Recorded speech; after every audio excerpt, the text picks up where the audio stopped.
Masyado kang malalim, di ka nila abot.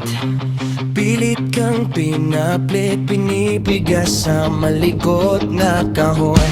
Lahat ng tanong nila parang kurot sa iyong balat, kaya ka tuloy nagdududa kung tama ba ang iyong sukat.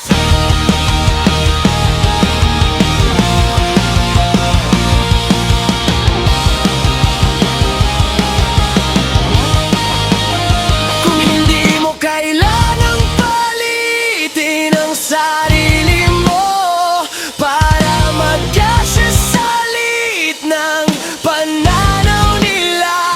Kung hanggang gilid lang ang kaya nilang makita, hindi kasalanan ng lalim mo. Kung di sila marunong sumisid sa'yo, hayaan mo na sila. Pangilalim ka, hindi pangilaw lang sa pinto.